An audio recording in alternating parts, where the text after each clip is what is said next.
Friends, இது உங்கள் AK academy. இன்னைக்கு நம்ம என்ன பார்க்க போறோம்னா கெமிஸ்ட்ரி பார்ட் 1, அதாவது ஆர்ஆர்பி குரூப் டியில் கேட்கக்கூடிய important question with answer chemistry part 1 பருப்பொருட்களின் நிலைகள் பற்றி தான் பார்க்க போகிறோம். இது வந்து இம்பார்ட்டன்ட் டாபிக்ஸ். ஸோ ஜஸ்ட் பார்த்துட்டு போங்க ஃப்ரெண்ட்ஸ். ஃபர்ஸ்ட் நம்ம சேனல் சப்ஸ்கிரைப் பண்ணுங்கள், ஷேர் பண்ணுங்கள், லைக் பண்ணுங்கள், உங்களுக்கு ரொம்ப யூஸ்ஃபுல்லாக இருக்கும். ஃபர்ஸ்ட் கொஸ்டின், பருப்பொருளின் மிக சிறிய தூள் என்னன்னா அணு. பருப்பொருளோட அளவும் அணு தான். பருப்பொருளின் இயற்பியல் நிலைகளில் அடிப்படையில் எவ்வாறு வகைப்படுத்தலாம்னு கேட்டிருக்காங்க. திட, திரவ, வாயு பொருட்கள். அடுத்து மூணாவது கொஸ்டின், பருப்பொருட்களின் 5 நிலைகள் என்ன? திட, திரவ, வாயு, பிளாஸ்மா, அப்புறம் போஸ்ட் ஐஸ்டீன் சுருக்கம். இது இந்த போஸ்ட் ஐஸ்டீன் சுருக்கம் சொல்றது 1995 தான் அறிமுகப்படுத்தியிருக்காங்க. அடுத்தது நாலாவது கொஸ்டின், கடுங்குளிர் முறையில் எந்திரங்களில் பயன்படும் நிலை எதுன்னு கேட்டிருக்காங்க. இந்த போஸ்ட் ஐஸ்டீன் சுருக்க நிலை தான். அப்புறம் அஞ்சாவது கொஸ்டின், ஒரு துளி நீரில் எவ்வளவு நீர் துகள்கள் அடங்கி உள்ளது?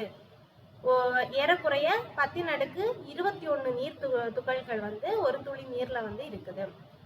அப்புறம் ஆறாவது கொஸ்டின், பேனாவால் வைக்கப்படும் ஒரு புள்ளியில் எத்தனை மூலக்கூறுகள் இருக்குன்னு கேட்டிருக்காங்க. 2 லட்சத்துக்கும் மேற்பட்ட மூலக்கூறுகள் இருக்குன்னு சொல்லியிருக்காங்க.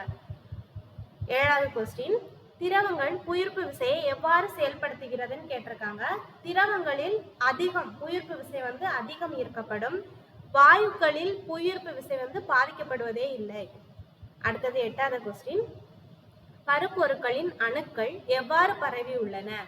திடப்பொருளில் நெருக்கமா இருக்கும், மிக குறைந்த இடைவெளியா இருக்கும். திரவ பொருள்ல வந்து ஒழுங்கற்று இருக்கும், குறைந்த இடைவெளியா இருக்கும்.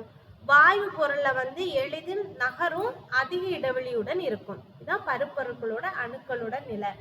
அப்புறம் 9வது கொஸ்டின், பருப்பொருட்களின் மீது அழுத்தம் எவ்வாறு செயல்படுகிறதுன்னு கேட்டிருக்காங்க. திடப்பொருள்ல வந்து பருப்பொருள் அழுத்தம் வந்து அழுத்தத்திற்கு உட்படாது. திடப்பொருள் திரவத்துல வந்து சிறிது வந்து அழுத்தத்திற்கு உட்படும். வாயுவில வந்து அதிக அளவு அழுத்தத்திற்கு உட்படும். அடுத்த பருப்பொருட்களை எவ்வாறு வகைப்படுத்தலாம் கேட்டிருக்காங்க. தூய பொருளை வந்து தனிமம், சேர்மம் பிரிக்கலாம். கலவையை வந்து ஒரு படித்தானவை, பல படித்தானவைன்னு பிரிக்கலாம். அப்புறம் 11வது கொஸ்டின், ஒரே தன்மையான துகளால் மட்டுமான பொருள் எதுன்னு கேட்டிருக்காங்க. அது வந்து கேரட் அப்படின்னு சொல்லுவோம். தங்கத்தை வந்து கேரட் அந்த அலகு மூலம் தான் அளப்போம். ஸோ அதனால அது வந்து கேரட் அலகு. துணி துவைக்கும் இயந்திரத்தில் ஈர உடைகளில் இருந்து நீரினை வெளியேற்றும் முறையில் எந்த தத்துவம் பயன்படுகிறதுன்னு கேட்டிருக்காங்க. இது மைய விலக்கு முறை.